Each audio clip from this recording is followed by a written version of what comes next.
Bonsoir tout le monde, merci d'être présent pour cette conférence. Et donc dans le cadre des jeudis de l'ESLSK, j'ai l'immense plaisir de partager cette conférence avec le professeur Marc Raffineau. Le thème qu'on a choisi pour cette conférence, c'est la dette des pays en développement. Quelle légitimité pour quelle soutenabilité?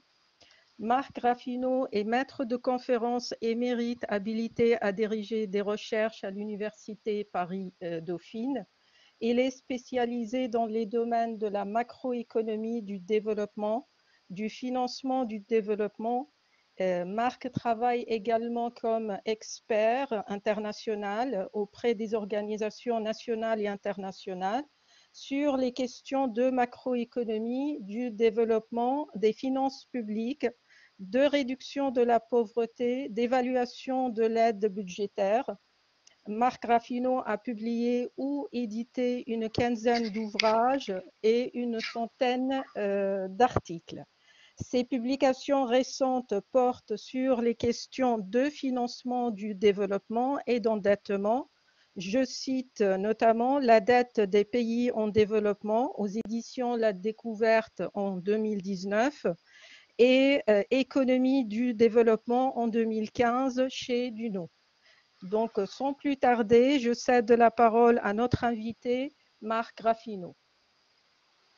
Merci, professeur Adjili. Donc, je vais essayer d'explorer avec vous 3 versions de la soutenabilité de la dette. Vous savez, bon, quand on parle de dette, on aime bien savoir ce qui va se passer dans le futur. Et donc, là, je vais commencer par la soutenabilité telle qu'on la présente normalement, qui est la question de la soutenabilité financière. Mais ensuite, on va essayer de dépasser cette notion pour parler de soutenabilité sociale. Et aujourd'hui, de plus en plus, on parle aussi de soutenabilité environnementale. Donc, c'est ces 3 notions que je vais essayer d'explorer pour qu'on puisse en discuter ensuite. Voilà. Donc, la première approche, vous le voyez, c'est la soutenabilité financière. Si vous prenez les définitions habituelles de la soutenabilité, les définitions les plus courantes, celles du Fonds monétaire international, par exemple, eh bien, on se demande si un État qui s'endette sera toujours capable, dans le futur, d'honorer le service de sa dette. Quand on a une définition aussi simple, on voit que ça pose énormément de problèmes. Parce que, en fait, la dette, par définition, c'est quelque chose c'est une promesse de payer des sommes dans le futur. Comme c'est le futur, eh bien, évidemment, le futur, c'est incertain. Et donc, tout ce qu'on peut dire, c'est que dans certains cas, oui, on pourra probablement rembourser. Dans d'autres cas, on ne pourra pas. Donc, la soutenabilité de la dette financière, vous voyez, c'est toujours une question finalement de probabilité. Est-ce qu'on pourra, dans certains cas, dans 90% des cas, on pourra certainement payer, et dans d'autres cas, on ne pourra pas. Donc, il y a toujours une incertitude.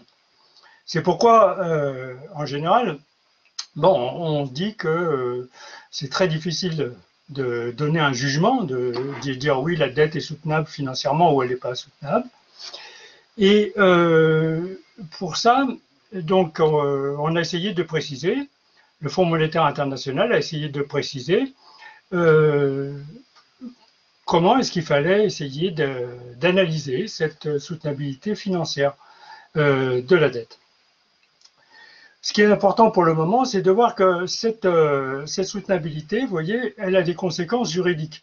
C'est très important parce que bon, le professeur Adjili va revenir sur cet aspect-là, donc je ne le développe pas, mais une dette, c'est un contrat. Donc, un contrat, dans l'approche classique, c'est quelque chose qui est un sujet de droit, donc qui peut faire l'objet, par exemple, de condamnation devant des tribunaux. Vous savez que l'Argentine, par exemple, a été condamnée à plusieurs reprises par des tribunaux, notamment par des tribunaux des États-Unis, pour n'avoir pas remboursé sa dette, pour avoir fait défaut, comme on dit. Alors, la soutenabilité financière, c'est un problème pour les créanciers, bien entendu, parce que, évidemment, les créanciers, sont soucieux de savoir s'ils vont être remboursés. Et pour ça, bon, ils essayent de savoir si l'État à qui ils ont prêté a suffisamment, par exemple, de devises, hein, parce qu'il faut rembourser la dette extérieure en devises, s'il y a assez de devises pour pouvoir rembourser, s'il y a des réserves, etc. Et puis, de plus en plus, les créanciers sont amenés à faire une distinction entre ce qu'on appelle la capacité de payer, la capacité de rembourser. Ça veut dire, est-ce que l'État a suffisamment d'argent ou aura suffisamment d'argent dans le futur et de devises pour rembourser. Et puis de l'autre côté, c'est la volonté de payer, c'est-à-dire que dans certains cas, on peut juger que le pays avait suffisamment de ressources, mais qu'il n'a pas voulu payer. C'est un autre aspect, ça arrive parfois. Et donc, on fait cette distinction entre ces deux éléments. Peut-être qu'il n'a pas intérêt à rembourser. Par exemple, si les remboursements sont très élevés et puis qu'il ne va pas recevoir dans le futur d'argent de la part des prêteurs, bon, visiblement, il n'a pas intérêt à rembourser. Donc, vous voyez, il faut faire la distinction entre les deux un petit peu. Maintenant, du point de vue des États endettés, c'est la même chose. La question, c'est de se dire, est-ce que j'ai intérêt à rembourser? C'est un problème pour moi, la soutenabilité de la dette. Si, évidemment, j'ai intérêt à rembourser parce que les prêts me sont favorables, me permettent de faire des investissements profitables, par exemple, et que je sais que si je ne rembourse pas, je vais avoir des sanctions. Bon, là, il ne faut pas fantasmer sur les sanctions parce que les sanctions, depuis le changement du droit international qui a été consommé à la fin de la Seconde Guerre mondiale, même au niveau international, il y a très peu de condamnations qui soient efficaces. Hein, donc il y a des pays, par exemple, des pays comme, je sais pas, le Togo, la République démocratique du Congo, qui n'ont pas remboursé pendant très longtemps sans qu'il leur arrive grand-chose. Donc on peut toujours discuter de savoir si effectivement c'est intéressant ou pas intéressant de rembourser. C'est là-dedans que se pose le problème donc de la soutenabilité. Maintenant, comme je vous le disais, le problème c'est que on ne peut jamais être sûr. Hein. Et c'est pour ça que déjà pour préciser les choses, le FMI et la Banque mondiale ont ajouté un élément à leur définition. Ils ont dit, bon, est-ce que cet État sera capable dans le futur d'honorer sa dette, d'honorer les engagements qu'il a pris, mais sans changement majeur de politique économique. Vous voyez, parce que quand on se demande, c'est bien un État qui s'endette, hein, c'est pas un pays. Un pays, ça n'a pas de sens, c'est un sujet juridique. Donc l'État qui s'endette, vous voyez que, bon, s'il veut mobiliser des ressources, par exemple en taxant les gens ou en prélevant de la richesse sur les gens, il va sans doute pouvoir rembourser. Mais s'il ne le fait pas, peut-être qu'il ne pourra pas rembourser. Donc c'est pour ça que le FMI et la Banque mondiale ont ajouté cette notion de sans changement majeur de politique économique. Alors, qu'est-ce que ça veut dire un changement majeur de politique économique? C'est quelque chose d'un peu mystérieux. Aujourd'hui, vous voyez, le FMI a été critiqué, comme vous le savez bien, par la période d'ajustement structurel. On lui a dit que bon, les politiques d'austérité étaient très mauvaises pour les gens, pour le bien-être de la population. Et donc, ils ont fini par accepter ces critiques. Et ils ont dit, maintenant, on va essayer de faire en sorte que la soutenabilité de la dette ne compromette pas le développement ou ne compromette pas les dépenses publiques utiles au développement. Alors, qu'est-ce que ça veut dire exactement compromettre? Jusqu'où ça va? Quand est-ce que ça s'arrête? On ne sait pas vraiment, il n'y a pas de définition très précise. C'est pourquoi il y a des économistes comme Charles Wyplosz, par exemple, qui ont dit finalement, on ne peut pas savoir. C'est une mission impossible que d'essayer de déterminer si la dette est soutenable ou si elle ne l'est pas. Voilà. Donc, quand on fait les analyses, on peut essayer de trouver quelle est la dynamique, c'est-à-dire voir comment un État va rembourser, est-ce qu'il va falloir qu'il s'endette à nouveau, etc. C'est ça qu'on appelle la dynamique de la dette. Mais maintenant, comment on va juger si cette dynamique est soutenable ou pas? C'est quelque chose qui pose un problème, vous voyez. Et donc, pour ça, les ratios qu'on utilise d'habitude, la dette sur le PIB, le service sur les exportations ou le service sur les recettes publiques, ils permettent d'avoir une idée à un moment donné, mais ce qui compte, c'est la dynamique, c'est-à-dire où on va à partir de là. Et c'est pour ça qu'il faut faire des analyses un petit peu plus sophistiquées pour savoir de quoi il s'agit. Alors, là, je vois que sur ma diapositive, que j'ai ajouté ici un petit point sur la dette odieuse. En fait, j'aurais dû vous le dire au début. C'est le problème, évidemment, qui se pose au début quand on analyse la soutenabilité de la dette, c'est savoir si les contrats, puisque la dette, encore une fois, ce sont des contrats, si ces contrats sont valables du point de vue juridique. Si vous êtes des juristes, vous connaissez le droit des contrats, vous savez que tous les contrats ne sont pas valables au regard du droit. Il y a des contrats qu'on appelle par exemple des contrats léonins, dans lesquels une partie a imposé à l'autre son accord, et donc il n'a pas été obtenu comme ça de façon volontaire, ce qui est bien que le contrat n'est pas valable. Alors, la première question qui se pose, c'est de savoir est-ce que les contrats, est-ce que toutes les dettes sont des dettes qui sont légitimes du point de vue juridique. C'est ça dont le professeur Agili va vous parler tout à l'heure. Et vous voyez, le problème s'est posé. Le problème s'est posé récemment en Tunisie, s'est posé au Mali après le retour à la démocratie, etc. Donc c'est un problème important, mais qui n'a pas encore reçu une traduction juridique claire. C'est pour ça qu'il faut le présenter plutôt comme un préalable. Alors, maintenant, la soutenabilité sociale, qu'est-ce que ça peut bien vouloir être? Vous voyez que dans la définition déjà que le FMI a adoptée, c'est-à-dire de dire la dette ne doit pas, la soutenabilité de la dette ne doit pas compromettre le développement. Bon, vous voyez que c'est pas clair du tout parce que le développement c'est quelque chose de vague, mais on peut essayer de traduire de la façon suivante en disant le remboursement de la dette publique ne devrait pas conduire à une baisse du niveau de vie du pays endetté. On ne devrait pas forcer donc le pays à réduire son bien-être. Alors, si effectivement le paiement du service de la dette contraint les pays à rembourser d'une manière à ce que ça diminue les dépenses publiques, eh bien, à ce moment-là, on peut dire que la dette n'est pas soutenable du point de vue social. Faites attention parce que c'est quand même très difficile à déterminer. Est-ce que c'est bien la dette? Il y a des tas de phénomènes qui peuvent jouer, qui sont pas liés à la dette. Par exemple, un gouvernement, si un gouvernement est très corrompu, bon, il va peut-être vouloir détourner l'argent et les dépenses publiques vont peut-être baisser, simplement parce que le gouvernement ou les dirigeants ont pris cet argent et ils l'ont placé dans un paradis fiscal. Ça peut arriver, ou ça peut arriver, par exemple, que les dépenses militaires augmentent de façon tellement importante que ça force à comprimer les dépenses sociales. Tout ça n'est pas dû à la dette. Donc, il faudra essayer de faire le tri, et c'est pas évident. Et vous voyez, quelque chose qui est encourageant, c'est qu'après beaucoup d'années, on a réussi quand même en France et dans beaucoup de pays industrialisés à édicter des lois qui sont des lois sur le surendettement.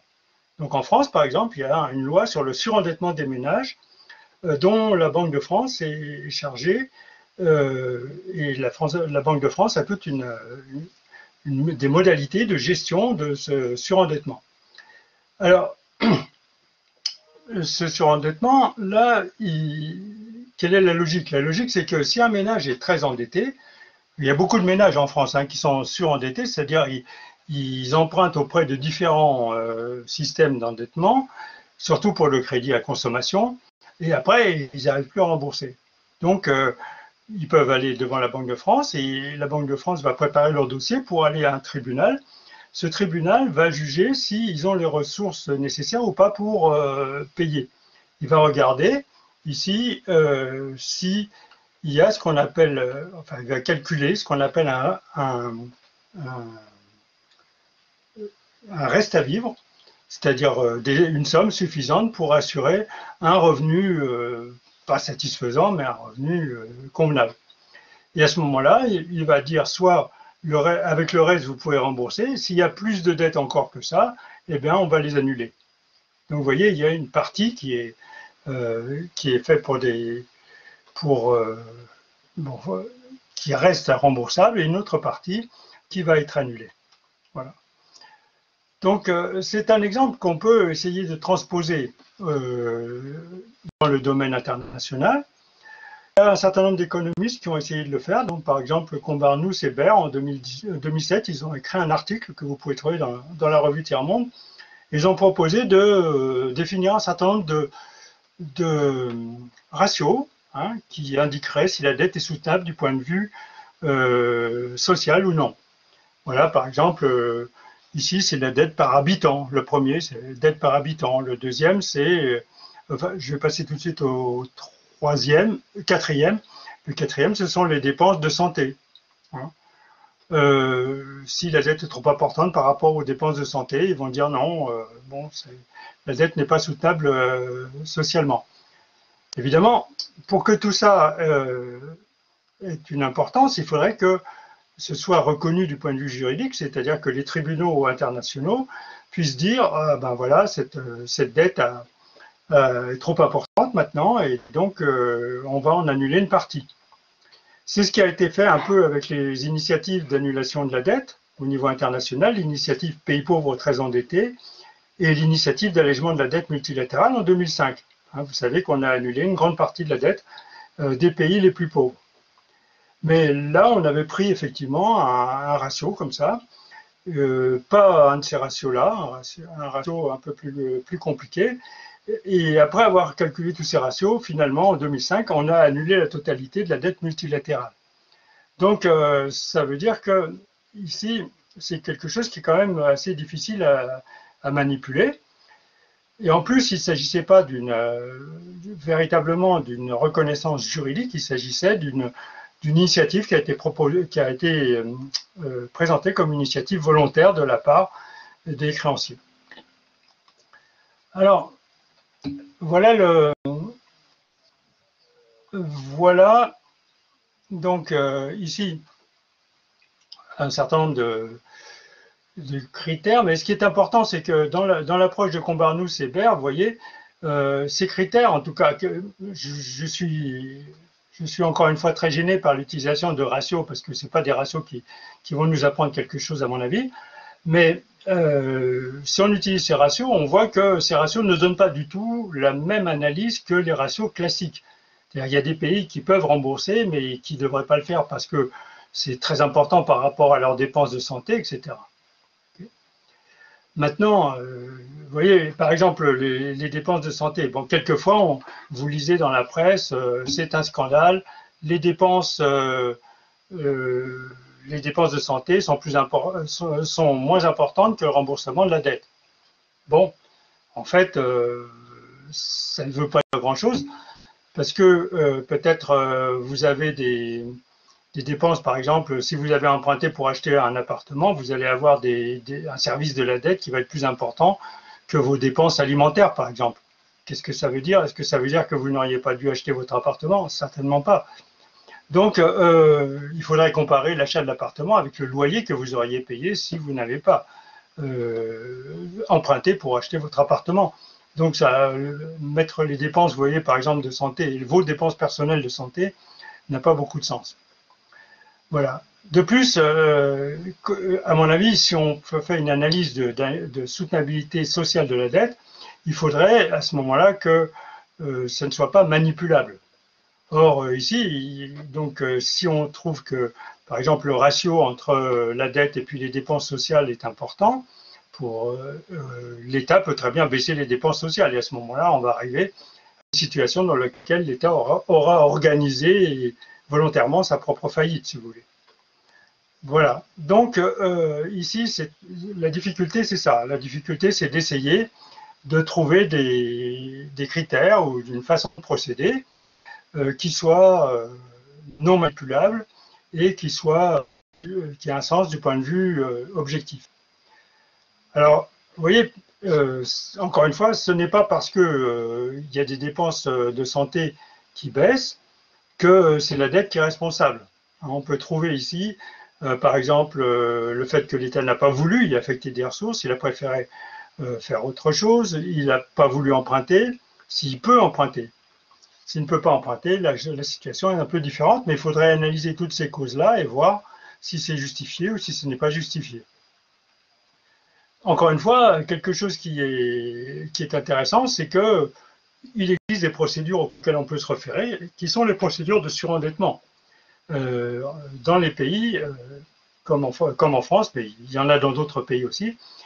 Et ceci est intéressant parce qu'il y a un certain nombre d'objections qui sont faites généralement aux approches en termes de soutenabilité sociale. Par exemple, on dit non, on ne peut pas faire ça parce que ça va détruire le marché du crédit ou des choses comme ceci. Hein, c'est un argument que vous entendrez très souvent, par exemple, exprimé par le Trésor des États-Unis. Bon, en fait, on voit qu'au niveau national, ça n'a pas vraiment empêché les entreprises de continuer à faire du crédit à la consommation. Voilà, donc on pourrait très bien définir un montant standard de dépenses publiques par personne dans certains domaines, et puis déterminer si il faut réduire un petit peu la dette pour que, à ce moment-là, on arrive à atteindre ce niveau de dépenses publiques. Mais ceci, évidemment, seulement si le pays fait suffisamment d'efforts pour augmenter ses ressources propres, c'est-à-dire les ressources qu'il devrait arriver à collecter compte tenu de ses caractéristiques, hein, ce qu'on appelle le potentiel fiscal. Et donc, on pourrait essayer de faire, comme ceci, une évaluation et de réduire le service de la dette ou même de l'annuler si on se trouvait que, à ce moment-là, c'est la dette qui empêche d'augmenter ces dépenses publiques, ce que j'ai appelé minimales ou convenables, si vous voulez, compte tenu de la situation du pays. Voilà pour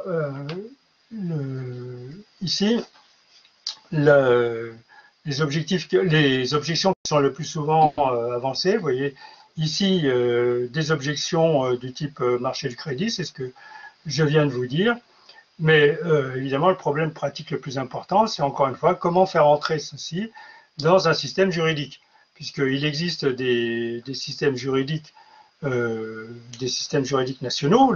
Donc, la Banque de France, par exemple, dans le cas du surendettement, elle transmet le dossier à des juges, alors que là, au niveau international, ça n'existe pas. Voilà la chose. Maintenant, troisième point que je voudrais juste effleurer pour qu'on puisse discuter ensuite, c'est la soutenabilité environnementale.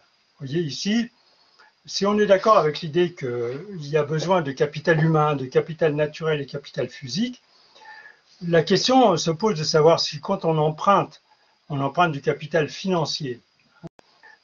Ça permet on peut être d'accord avec l'idée que ça permet d'augmenter le capital physique, mais est-ce que ça permet de conserver la soutenabilité environnementale? C'est-à-dire, est-ce que ça ne va pas avoir un effet négatif sur l'environnement, sur la dégradation du capital naturel du pays? Et donc, à partir de là, on va essayer d'analyser, vous voyez, à partir d'un concept qui a été développé par la Banque mondiale, qui s'appelle l'épargne nette ajustée. C'est-à-dire qu'au lieu de regarder le PIB, on va regarder si l'épargne, c'est-à-dire ce qui sert à l'investissement, va permettre d'assurer la soutenabilité globale, hein, environnementale, mais c'est-à-dire la soutenabilité des hommes et de la nature aussi en même temps. Ici, donc, il y aurait la consommation. Voyons, on prend l'épargne normale, l'épargne brute, celle qu'on calcule, hein, c'est-à-dire les revenus moins la consommation. On ajoute on déduit de la consommation de capital fixe, ça c'est l'amortissement de capital physique.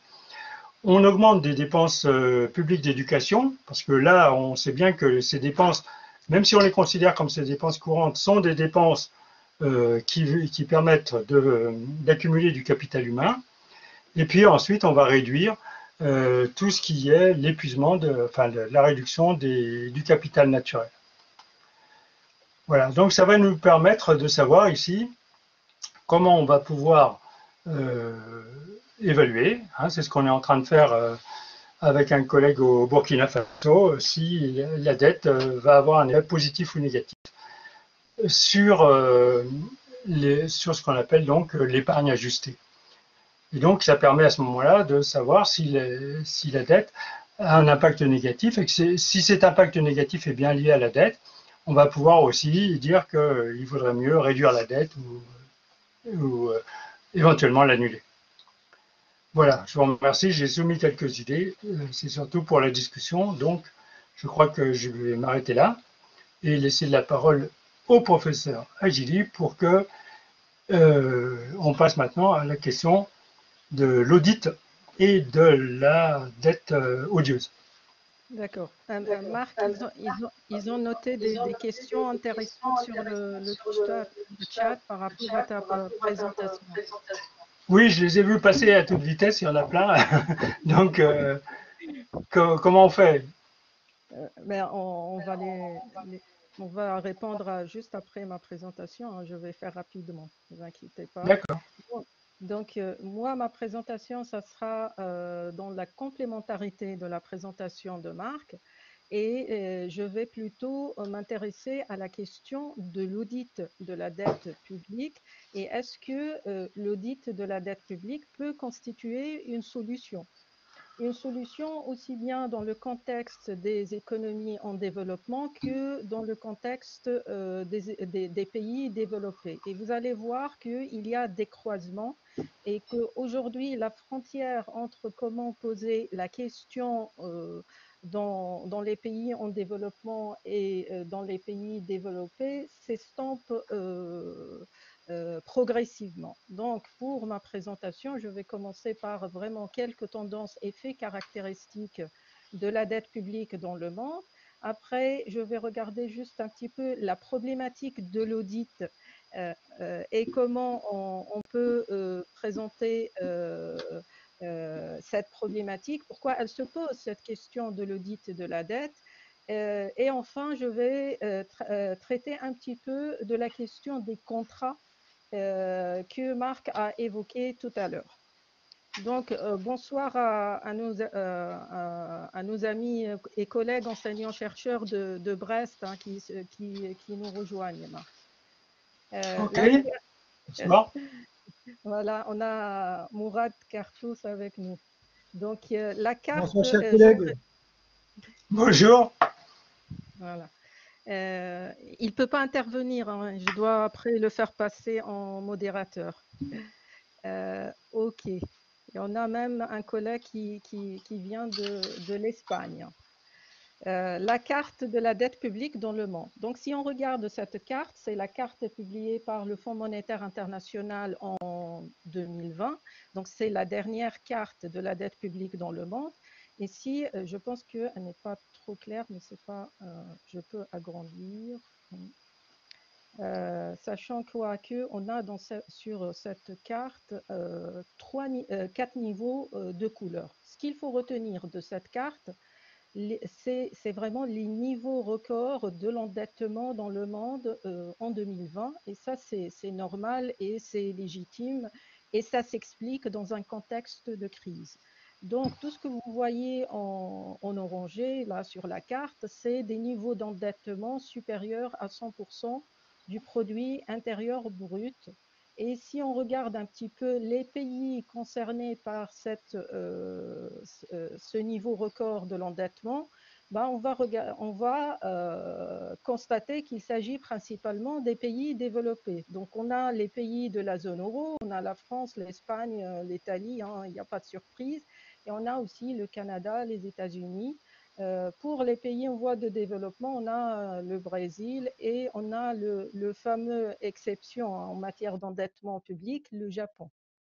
Et donc, pour cette carte, si on regarde un petit peu aussi la présentation de la dette par région.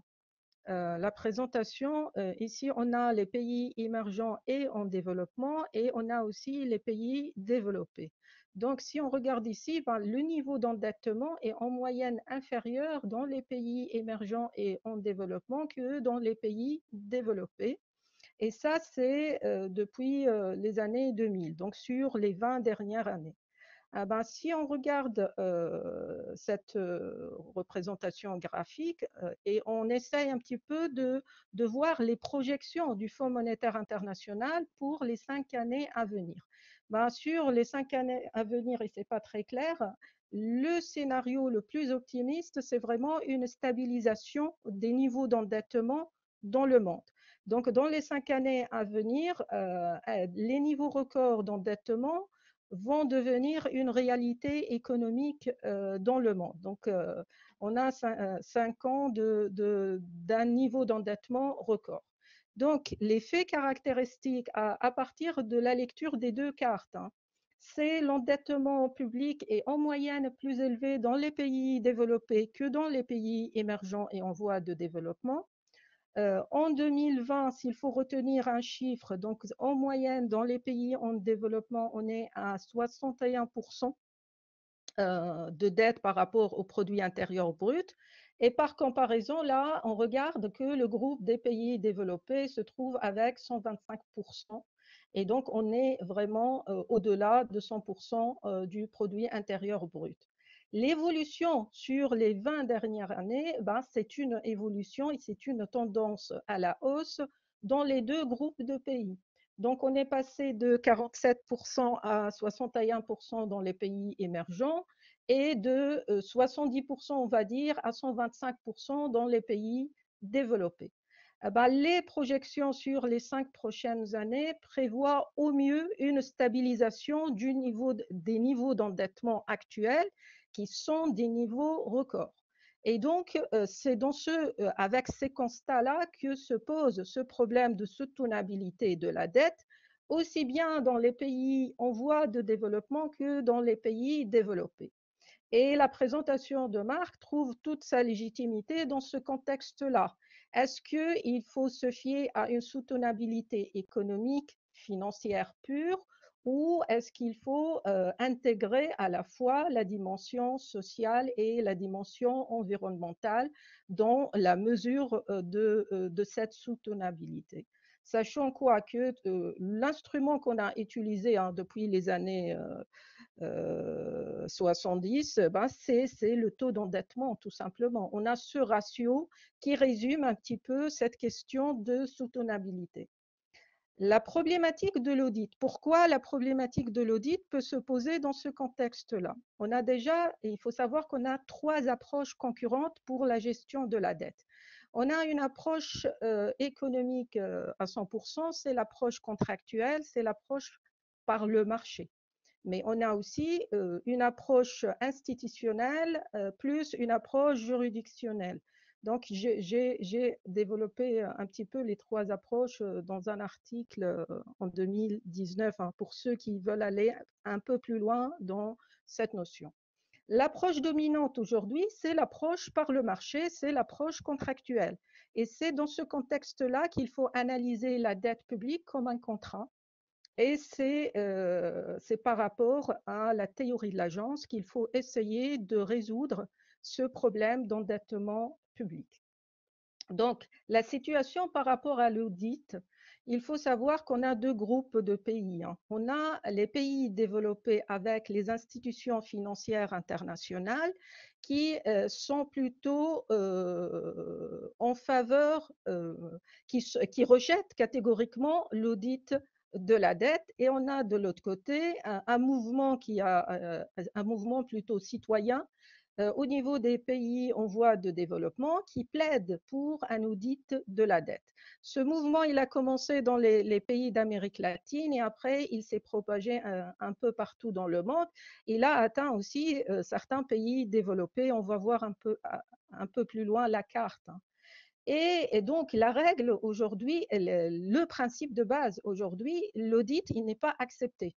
Et l'audit devrait rester une exception dans la conception de l'endettement souverain. Sachant quoi que il y a deux possibilités, hein, c'est vraiment des projections. Ou bien on veut un audit ex post. Que veut dire un audit ex post? C'est un audit qui va nous permettre de déterminer les conditions originelles dans lesquelles a été établi le contrat de la dette, par opposition à un audit concomitant qui a pour mission de réduire ce qu'on appelle les problèmes d'asymétrie d'information entre les parties contractantes. Sachant quoi que la notion de partie contractante, c'est ce que Marc a développé tout à l'heure, c'est le pays endetté et c'est le pays créancier ou bien l'institution financière internationale. Donc, la problématique de l'audit, c'est une problématique qui se pose avec acuité dans la mesure où aujourd'hui, est-ce que les pays en développement ou les pays développés ont-ils intérêt à auditer leurs dettes publiques? Et dans l'affirmative, quel type d'audit faut-il privilégier? Et existe-t-il déjà des pays en voie de développement qui ont effectué un audit de leurs dettes?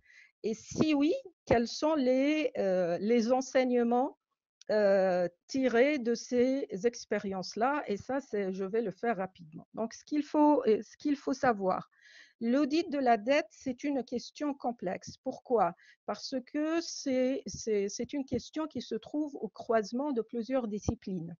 On est entre le droit, la politique et l'institutionnel.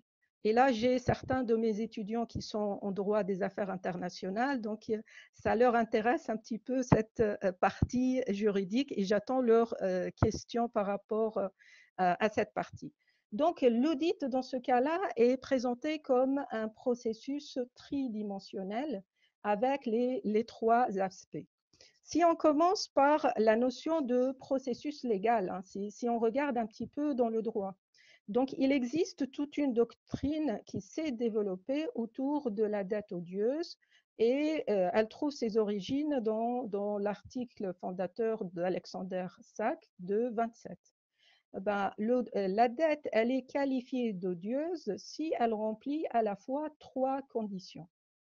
La première condition, si la dette a été contractée par un régime non démocratique. Pourquoi elle est considérée comme odieuse dans ce cas-là? Parce que c'est un contrat basé sur le non-consentement de la population qui sera amenée à rembourser cette dette. La deuxième condition, il faut que la dette n'a pas profité à la population à laquelle incombe la charge de son remboursement. Et c'est pour ça, tout à l'heure, la distinction qu'a fait Marc entre le pays et le gouvernement dans l'analyse de la dette est très importante. Donc, c'est un gouvernement, c'est un régime qui contracte la dette et qui part, hein, pour une raison ou pour une autre, et c'est à la population de rembourser cette dette sur des générations. Donc, la preuve, troisième condition, la preuve pourrait être apportée que l'engagement des créanciers s'est effectué en connaissance des intentions de débiteurs. Et donc, dans ce cas-là, la dette, elle peut être qualifiée d'odieuse. Et pourquoi cette dette, pourquoi c'est important de qualifier une dette d'odieuse? Parce que c'est le seul moyen juridique pour demander une annulation de cette dette à travers un processus juridique, hein, que Marc nous dit qu'il n'existe pas pour l'instant. Et donc, l'audit de la dette devient aussi un processus légal dans la mesure où c'est un mécanisme juridique qui permet d'apporter et de juger de la légitimité d'un endettement souverain. Donc, il faut savoir qu'on a plusieurs types d'audits. L'audit va devenir donc un processus qui va permettre d'apporter la preuve que la dette, elle n'est pas légitime et que c'est une dette odieuse. Donc, les types d'audits possibles, on a deux types, hein, deux grandes familles. L'audit officiel par opposition à un audit citoyen. Rapidement, l'audit officiel, c'est un audit qui peut être gouvernemental, qui peut être parlementaire et qui peut être judiciaire. Donc, on a 3 sous-catégories au niveau de l'audit officiel, alors que l'audit citoyen, c'est un audit qui a été initié par des mouvements citoyens. On regarde ici, on a plusieurs cas concrets d'audit gouvernemental, le Brésil, l'Équateur, et on a aussi la Norvège en 2013. Et on a des audits de type parlementaire menés par les parlementaires. Et dans ce cas-là, on a le Brésil comme exemple. Et on a aussi un audit judiciaire, c'est vraiment devant les tribunaux, hein, l'audit judiciaire. On a le cas de l'Argentine entre 82 et 2000. Pour les expériences d'un audit citoyen, si vous regardez un petit peu les dates que j'ai mis entre parenthèses là, c'est à partir des années 2000 que ce mouvement a commencé à gagner du terrain. Donc, on a ces 3 types d'audits et dans ce cas-là, l'audit devient un petit peu un processus politique. Pourquoi? Parce que c'est à travers cet audit qu'on peut demander l'annulation et qu'on peut légitimiser l'annulation de la dette de certains pays. Et donc, sans trop tarder sur ça, juste on va voir la chronologie des expériences de l'audit de la dette dans le monde. Si on regarde un petit peu, on a les pionniers, hein, c'est les pays d'Amérique latine. Donc, les premières expériences en matière d'audit de la dette, c'est l'Argentine, l'Équateur et le Brésil. Après, on a un cas intéressant, hein, c'est un cas africain. C'est le cas du Mali en 2007. Et puis, on rentre plutôt dans les cas d'audit citoyen. Et dans ce cas-là, on a la France qui a expérimenté un audit citoyen de la dette en 2014. Il y a eu un rapport qui a été publié sur la question. Et on a aussi la Grèce, la Belgique, la Norvège. Le défaut d'un audit citoyen, et ça je ne l'ai pas dit, hein, je ne l'ai pas précisé, c'est qu'il n'a aucune valeur juridique, hein. Il s'agit de faire un audit, de faire un rapport, et le rapport, en règle générale, il reste sans suite, hein.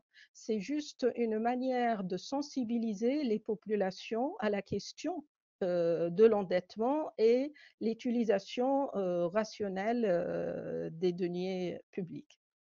Il nous reste l'audit de la dette en tant que processus institutionnel. Et là, il faut voir que l'Organisation des Nations Unies a été favorable à l'audit de la dette et a favorisé un petit peu la mise en place de cet audit. Et elle a même incité les pays créanciers à procéder à des audits de leur portefeuille de prêts. Donc, c'est une manière de responsabiliser les 2 parties, les pays créanciers et les pays débiteurs. Et on a le cas de la Norvège qui fut le premier créancier à effectuer un audit de son portefeuille de prêts en 2013. Et c'était fait par le ministère des Affaires étrangères. Ce rapport de l'ONU, cette littérature de l'ONU, elle considère quoi? Elle considère que l'audit est un instrument qui peut être très intéressant. Pourquoi?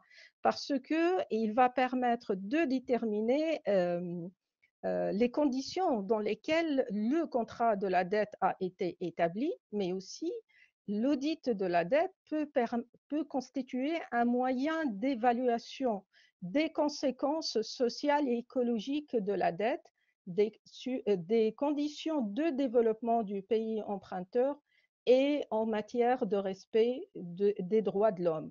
Et la question tridimensionnelle de la soutenabilité évoquée au niveau de la première présentation s'inscrit parfaitement dans le cadre de cette approche défendue par l'ONU, où il faut à la fois regarder la soutenabilité économique, sociale et environnementale de la dette. Donc, s'il faut travailler sur la dette dans les années à venir, ça sera les 3 axes à développer et comment trouver une approche qui concilie les 3 objectifs à la fois. Je reviens à la dette comme un contrat. J'ai dit tout à l'heure, la dette, c'est un contrat au sens de la théorie de l'agence. Et donc, c'est une relation entre deux parties, le principal et l'agent. Et il faut, pour rationaliser cette relation, il faut prévoir ce qu'on appelle les mécanismes d'incitation. Pourquoi des mécanismes d'incitation? Parce qu'on suppose que lorsqu'on va établir le contrat, les deux parties vont se trouver dans des symétries, dans des situations d'asymétrie d'information. Et donc, l'une des deux parties peut être lésée par un comportement opportuniste de la part de l'autre partie. Dans ce cas-là, la dette publique, elle peut être considérée comme un contrat. Et un contrat, si je vais rapidement, un contrat qui est incomplet, qui est établi dans un cadre d'asymétrie d'information, et c'est un contrat qui expose les deux parties, donc le pays débiteur, mais aussi les créanciers internationaux, à des problèmes d'antisélection et à des problèmes d'aléa moral.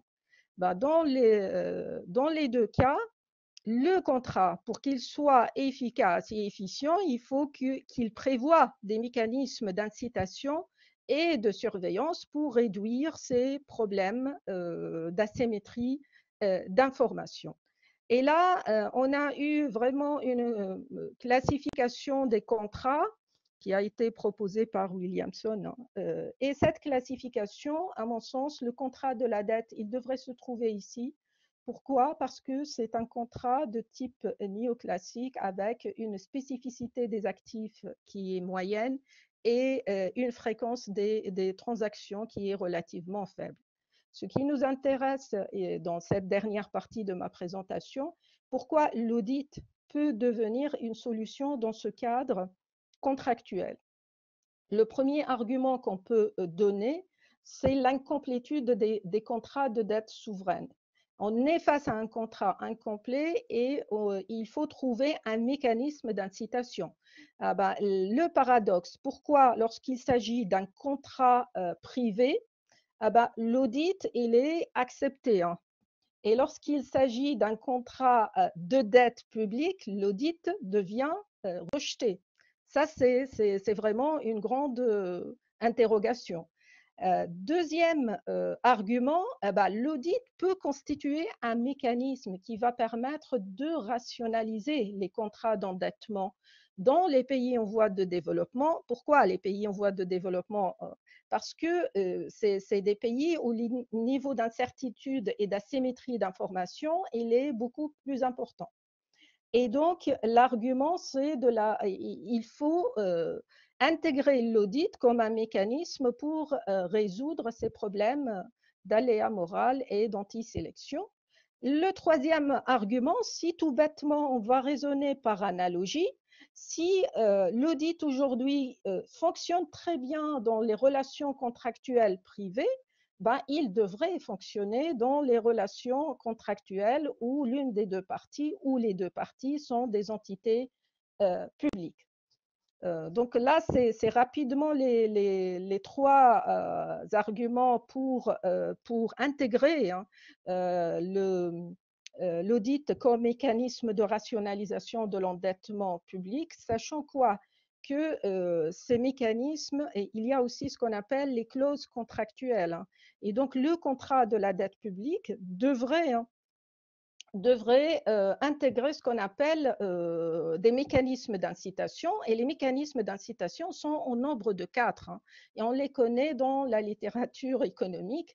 Ça peut être tout simplement des sanctions pures et simples. Ça peut aller jusqu'à la rupture du contrat. Donc, si l'une des deux parties ne respecte pas les engagements initiaux ou l'une des deux parties manipule l'information, dans ce cas-là, la sanction, elle peut être la rupture du contrat. Deuxième clause contractuelle possible, ça sera des mesures d'incitation à la transparence et au respect des engagements mutuels. Ça peut être des incitations monétaires ou non monétaires. Hein. Dans les deux cas, quelqu'un qui respecte l'engagement initial et qui se montre avec un comportement conforme, bah dans ce cas-là, on peut parfaitement l'encourager, l'inciter financièrement. Et inversement, si on n'a pas respecté ses engagements, on peut sanctionner un comportement de déviation par rapport aux conditions initiales. Il peut aussi y avoir des procédures d'arbitrage pour réduire les divergences d'interprétation ou de perception des faits de la part des parties contractantes, et on peut aussi aller vers des procédures de renégociation qui permettent à la partie victime de l'asymétrie d'information de redéfinir les clauses du contrat initial.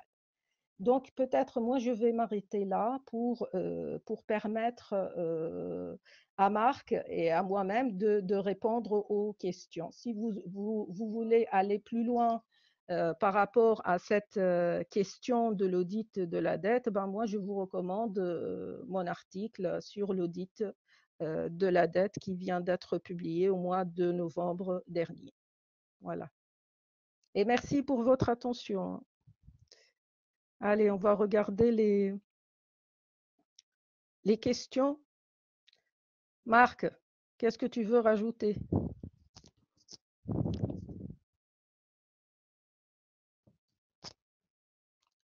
Le micro, Marc, on ne t'entend pas. Pardon. Voilà, malheureusement, j'ai vu que Abelkam, qui avait posé tout un tas de questions, a dû partir parce qu'il avait cours. Alors, je ne sais pas si c'est bien de répondre à ces questions. Oui. Mais bon, je vais regarder s'il y a d'autres. Je regarde ici. Là, c'est encore Cam, c'est encore Cam. Ah oui. Il y a Ginette Ntoukam, je ne sais pas si elle est là, qui demande pourquoi mettre les pays en voie de développement en position de surendettement. Bon, surtout dans un contexte de crise sanitaire mondiale. Vous savez que, comme l'a montré tout à l'heure le professeur Agili, en fait, maintenant, les pays les plus surendettés sont les pays industrialisés, hein, les pays développés. Les pays en voie de développement, aujourd'hui, bon, en général, ont une dette qui est soutenable la plupart du temps. Une des raisons pour ça, c'est qu'il y a eu cette grande vague de réduction de dette qui a culminé en 2005. Donc, à ce moment-là, la position de surendettement, il y a un certain nombre de pays, comme la Zambie, par exemple, qui se sont déjà largement surendettés. Mais bon, c'est difficile de dire que on les a mis en position de surendettement. Vous savez, quand un pays emprunte auprès du FMI, de la Banque mondiale, mais aussi auprès de la Chine, auprès du Brésil, auprès des marchés financiers, bon, le FMI et la Banque mondiale n'y peuvent pas grand-chose. Maintenant, comment on a traité dans le contexte de crise sanitaire mondiale? Vous savez qu'il y a une initiative qui s'appelle l'initiative d'allègement du service de la dette internationale. Et cette initiative est en train de se développer. Le problème aujourd'hui, qu'il faut bien comprendre, c'est que pour les pays, bon, elle concerne les pays les plus pauvres, et ce qu'il faut bien comprendre, c'est que ces pays-là ont une dette qui a beaucoup changé par rapport à ce qui se passait, par exemple, même dans les années 2000. Dans les années 2000, la dette des pays les plus pauvres était une dette vis-à-vis essentiellement des partenaires bilatéraux, c'est-à-dire des États comme la France, le Canada, etc., et la Banque mondiale et puis le FMI aussi. Mais aujourd'hui, c'est plus tellement vrai. Aujourd'hui, une grosse partie de la dette est détenue par des privés, hein, par des marchés financiers ou par des créanciers privés, et aussi par la Chine et par les pays émergents, comme la Turquie, comme le Brésil, comme l'Inde, hein, qui ont beaucoup prêté aux pays africains, ce qui fait qu'aujourd'hui, la dette est surtout un problème vis-à-vis de ces créanciers-là. Et ces créanciers-là, en général, ne participent pas aux méthodes qui ont été mises en place, comme par exemple le Club de Paris ou les initiatives internationales de réduction de la dette, si bien qu'on se trouve aujourd'hui face à un problème. Et l'initiative dont je vous ai parlé, l'initiative de suspension du service de la dette, hein, qui veut que, d'après les pays ne paieront pas les intérêts de la dette pendant un an, à ce moment-là, elle ne concerne pas forcément les privés. La Chine a dit qu'elle allait participer. Les privés ont dit que oui, ils soutenaient bien ça, mais en fait, ils n'y participent pas. Ce qui fait que, vous voyez, le problème, c'est quand on suspend le service de la dette, quand par exemple la Banque mondiale, le FMI ou la France suspendent le service de la dette, à ce moment-là, ça veut dire qu'un pays comme la Zambie va être capable de rembourser des créanciers privés qui pourtant leur font pas de cadeaux. Alors, bon, que ces créanciers publics financent à des taux d'intérêt relativement faibles pour que le pays puisse rembourser des créanciers qui ont prêté à des taux relativement élevés, ça ne fait pas tellement de sens. Donc, il y a un problème ici au niveau effectivement de l'initiative qui a été prise, de l'initiative donc de suspension du service de la dette internationale. Voilà. Est-ce que c'est efficace à ton avis, Marc? De quoi? Qu'est-ce qui est efficace? Cette suspension. Moi, je suis un peu sceptique par rapport à la mesure. Oui, oui, je crois que... Ouais. C'est plutôt de la langue politique, non? Oui, enfin, c'est une façon, effectivement, de dire qu'on fait quelque chose. Voilà, tout à fait. Mais est-ce que effectivement ça peut résoudre le problème à court terme, hein? C'est une mesure d'urgence, hein, mais est-ce que ça peut réduire l'endettement, agir sur l'endettement à moyen et à long terme? Non. Donc, Non, on a, dites. Oui. non seulement ça va pas réduire l'endettement, mais ça va l'augmenter. Enfin, ça va l'augmenter. En tout cas, ça va rendre le remboursement plus difficile dans la période future parce que quand il ne s'agit pas d'annulation de dette, cette fois-ci, il s'agit simplement de suspendre. Donc, on suspend, mais après on revient avec, voilà, on revient avec la facture et on dit bon, maintenant vous n'avez pas payé ça dans le temps, il faut le payer. Donc, ça ne va pas tellement arrangé. C'est fait pour permettre aux pays de ne pas payer pendant la période où ils sont confrontés à la pandémie. Mais là aussi, il y a un problème qui est le problème suivant de toutes les réductions de dette d'ailleurs. C'est le fait que, encore une fois, une réduction de dette, c'est important si le pays est très endetté. Mais même dans les pays pauvres, contrairement à ce que présente un certain nombre de questions, il y a des situations très différentes. Il y a des pays qui sont peu endettés, comme le Burkina Faso. Il y a des pays qui sont très endettés, comme la Zambie, par exemple. Donc, si on dit on annule la dette, imaginons que les pays industrialisés deviennent et la Chine deviennent particulièrement généreux et qu'ils annulent la dette. Qu'est-ce que ça voudrait dire? Ça voudrait dire que la Zambie aurait beaucoup d'argent et le Burkina Faso rien, puisqu'il n'a pas de dette. Et il y a très peu de dette. Bon, quand on réduit une dette, on réduit quelque chose qui a une créance qui existe déjà. Quel rapport ça a avec la pandémie? Moi, je ne sais pas. Il y a des moyens qui sont nécessaires pour lutter contre la pandémie. Ça dépend du nombre de malades, ça dépend de la baisse des recettes publiques dans chacun des pays. On pourrait calculer ça, c'est pas très compliqué. Et on pourrait aussi très bien attribuer des ressources, faire des dons en fonction des besoins des pays. Quand on suspend la dette ou quand on annule la dette, ça n'a aucun lien avec les montants qui sont nécessaires pour lutter contre l'épidémie. Donc, à mon avis, c'est une mauvaise idée.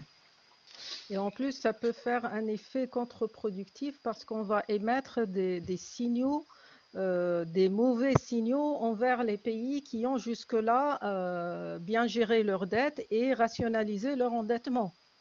Tout à fait. Ouais. Donc, ça peut créer un comportement pervers à travers une annulation généralisée. Marc, on peut répondre même aux questions qui sont sur le chat parce que c'est enregistré. Donc, les étudiants, ils peuvent après consulter l'enregistrement. Donc, ils peuvent retrouver les réponses à leurs questions. Ah, d'accord, d'accord. Et donc, d'accord, donc, Si je Pourquoi prends la les dette? questions depuis le début, alors, Oui. vas-y. Ah ben, la question, c'était pourquoi la dette en moyenne, elle est plus élevée dans les pays développés que dans les pays en voie de développement. Parce que jusqu'à présent, les études ont démontré que le niveau de soutenabilité, hein, économique, purement économique, il n'est pas le même dans les deux catégories de pays.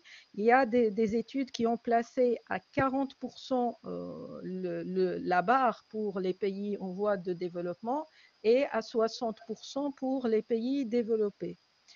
Pourquoi cette présentation un peu différenciée? Parce qu'on considère que les facteurs de fragilité macroéconomique dans les pays en développement sont supérieurs et donc dans ce cas-là, on ne peut pas tolérer un niveau d'endettement au-delà de ce seuil de 40%. Et donc, c'est pour ça qu'on a cette évolution à deux niveaux. Sachant quoi que la tendance générale que j'ai partagée tout à l'heure, c'est une tendance à la hausse dans les deux régions, dans les deux catégories de pays. Donc aujourd'hui, ce n'est pas le niveau qui pose problème, mais c'est plutôt l'augmentation et cette tendance haussière dans les deux catégories de pays. Je ne sais pas si Marc, tu as une autre explication par rapport à cette question. J'ai un complément d'information surtout, et puis bon, je suis d'accord avec ce que tu viens de dire. La question, c'est qu'il y a aussi, pour s'endetter, il faut être deux.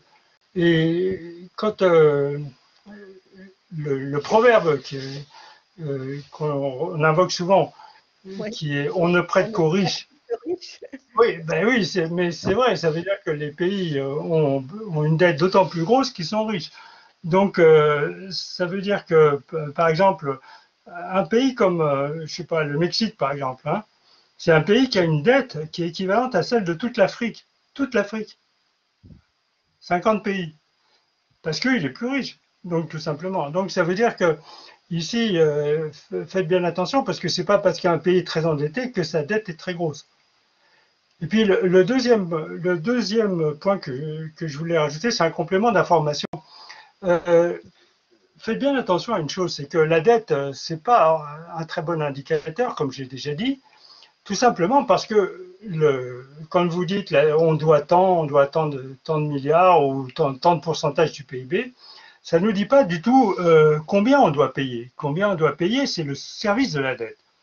Et le service de la dette, ça dépend du taux d'intérêt, notamment. Le taux d'intérêt, traditionnellement, on avait organisé le système financier international de telle façon que les pays industrialisés se financent sur le marché, en général avec des taux qui étaient assez élevés, et les pays les plus pauvres, hein, pas les pays émergents, pas la Tunisie, pas le Maroc, pas l'Afrique du Sud, pas le Brésil, les pays les plus pauvres, hein, le Burkina, le Mali, le Sénégal, tout ça, étaient intégrés dans un système de financement particulier qu'on appelle le financement concessionnel, c'est-à-dire un financement avec des taux d'intérêt plus faibles. Hein, parce que en fonction de la pauvreté de leurs revenus par habitant, on disait, bon, ces pays-là ne vont pas pouvoir rembourser des montants élevés, donc on va leur faire des taux d'intérêt plus faibles. Et ces taux d'intérêt plus faibles, on ne les a pas changés, mais aujourd'hui, vous savez qu'il se passe un phénomène incroyable, un phénomène nouveau et qui a tout bouleversé, c'est la chute des taux d'intérêt au niveau international. Aujourd'hui, un pays comme la France, quand il emprunte à un an, par exemple, il emprunte avec des taux d'intérêt négatifs. Ça veut dire que ce sont les créanciers qui le payent pour, pour prêter. On est dans un monde dans lequel, depuis la crise de 2008, dans lequel on a la tête à l'envers. Donc, les pays en voie de développement, quand ils empruntent sur les marchés, comme l'a dit tout à l'heure Wissem Agili, il y a un risque qui est perçu par les investisseurs, et donc ce qui fait que des pays, par exemple, comme le Bénin, qui empruntait traditionnellement beaucoup moins cher que le Brésil, emprunte aujourd'hui plus cher que le Brésil. Un pays beaucoup plus industrialisé, beaucoup plus riche. Et on se trouve dans une situation dans laquelle le Bénin emprunte plus cher que la France.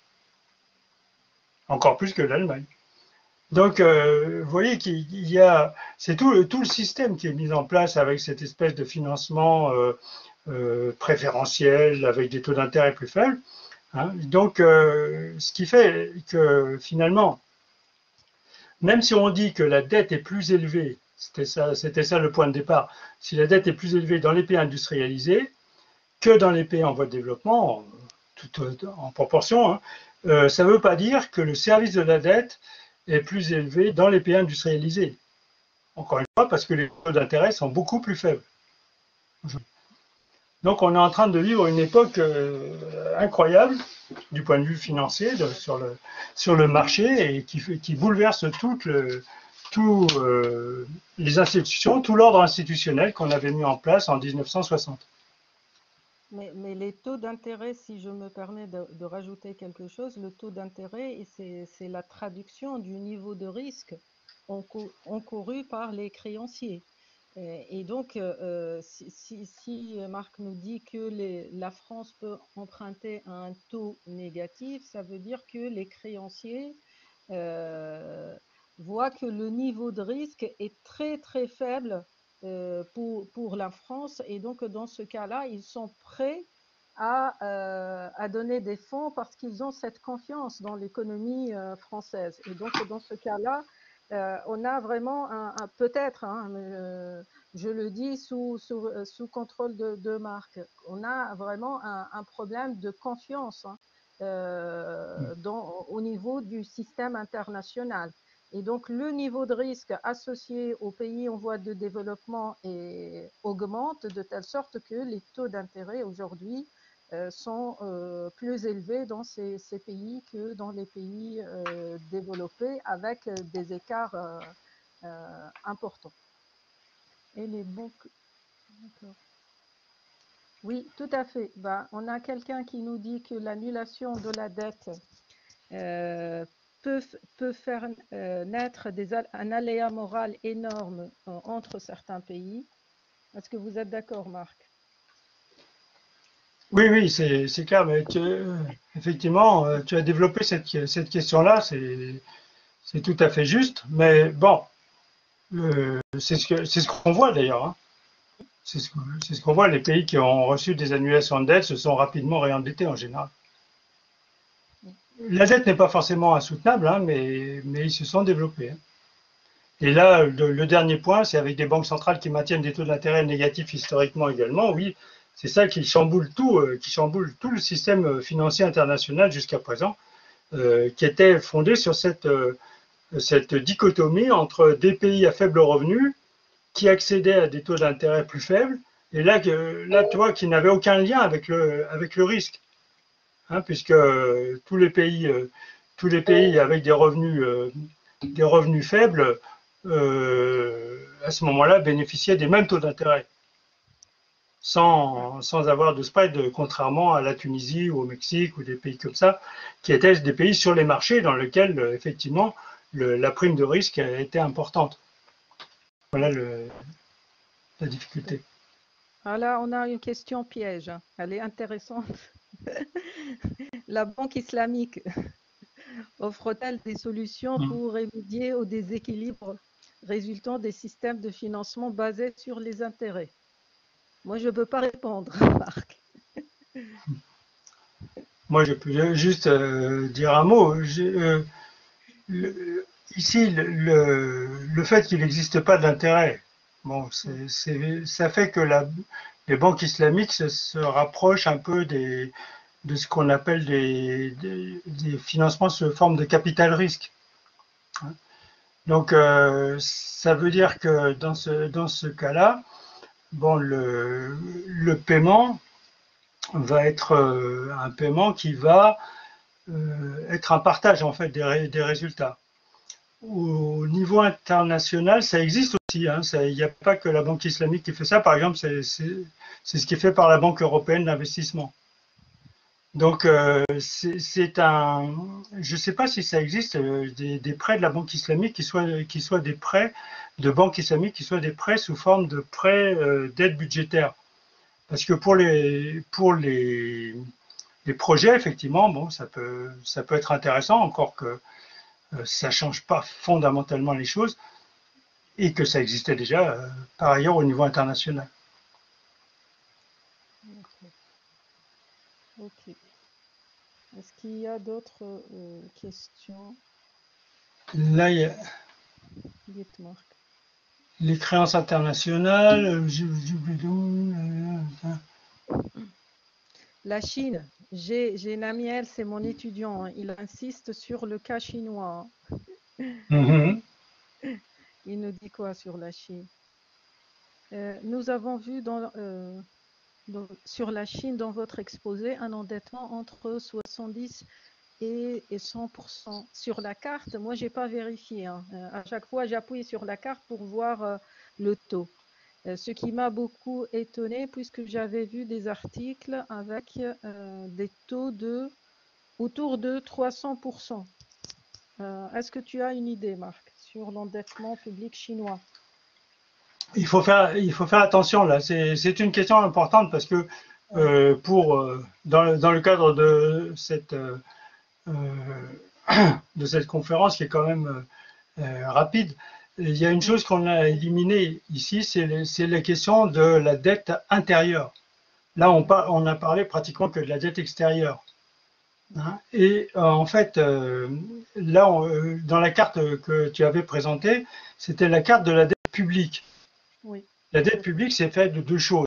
Quand on regarde la dette, par exemple, je sais pas pour la Chine, mais pour le Japon, quand on dit la dette, le Japon a une dette publique de 250%, c'est vrai, mais c'est une dette qui est essentiellement intérieure. Ça veut dire qu'elle est détenue par des Japonais et elle est détenue sous forme de créances qui sont en yens, dans la monnaie nationale.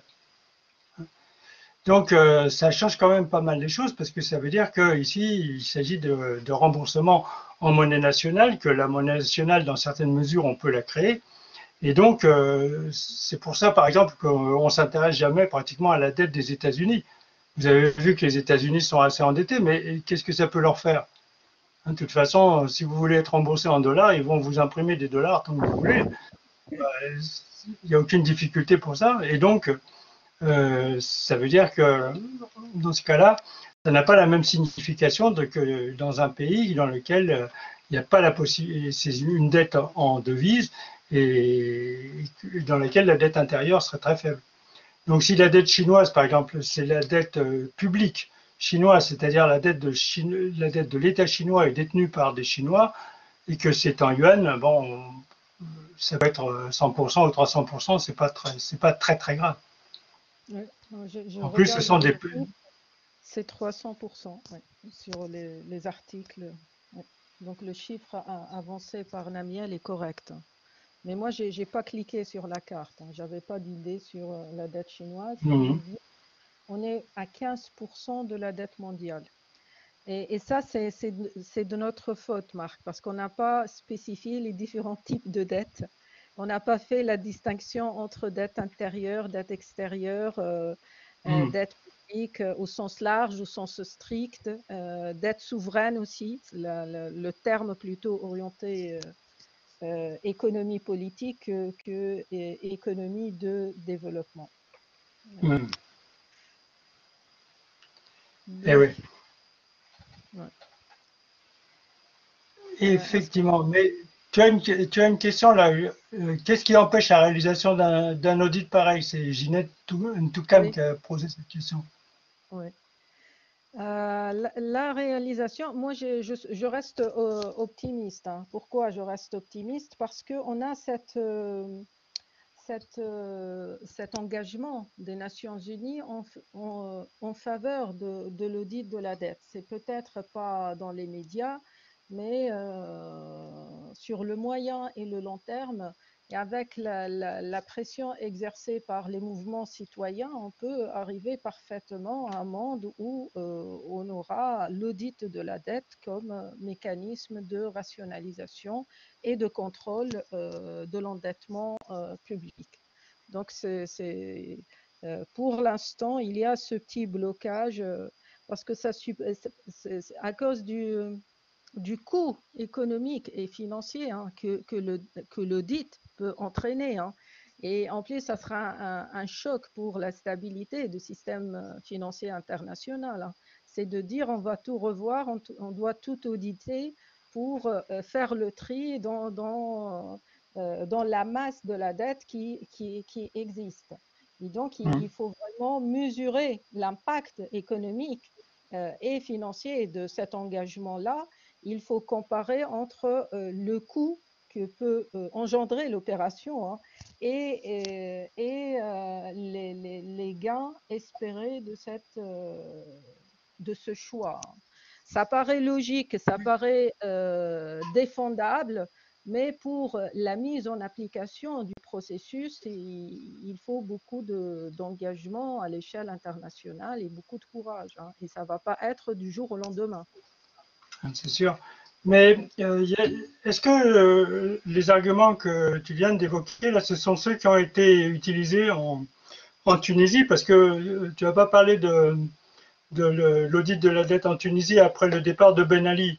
Est-ce que il y a eu quelque chose qui a été fait? Pourquoi est-ce qu'on a renoncé finalement à invoquer la dette odieuse, puisqu'il y a Ah on bon, pouvait quand même dire que beaucoup de créances avaient été des créances plutôt de Ben Ali que de la Tunisie, que de l'État tunisien en tant que tel. Est-ce qu'il y a eu une discussion là-dessus et comment ça s'est terminé?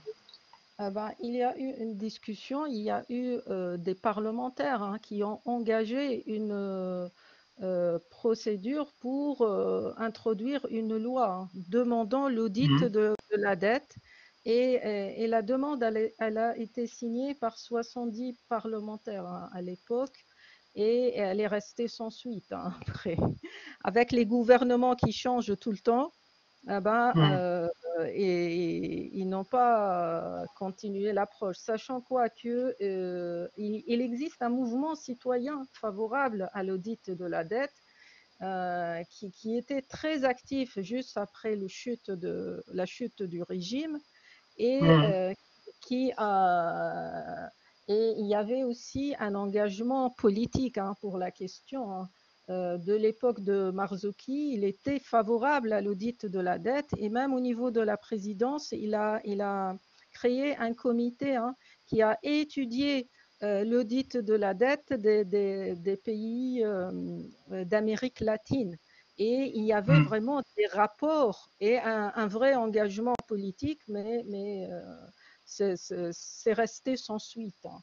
Et je pense qu'avec les difficultés économiques et financières de la Tunisie aujourd'hui, ah ben, pour engager un audit officiel de la dette, il faut l'aval des institutions internationales. Et ils ont toujours les commissions, hein, du Fonds monétaire et de la Banque mondiale qui sont sur place et qui suivent de près les finances publiques parce que ils ont des problèmes, hein, de masse salariale dans le pays Oui, qui est ouais. très. Ouais. Et donc, c'est pour ça, hein, ils ont fait l'arbitrage et à la fin, ils ont laissé tomber cette idée d'audit de la dette Mhm. parce qu'il y avait une urgence pour satisfaire les demandes et les exigences du Fonds monétaire et de la Banque mondiale.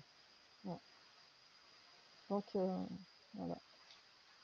Mais je pense que peut-être que c'est un peu tard, hein. Oui, Après 10 maintenant, oui. ans, ouais, ouais.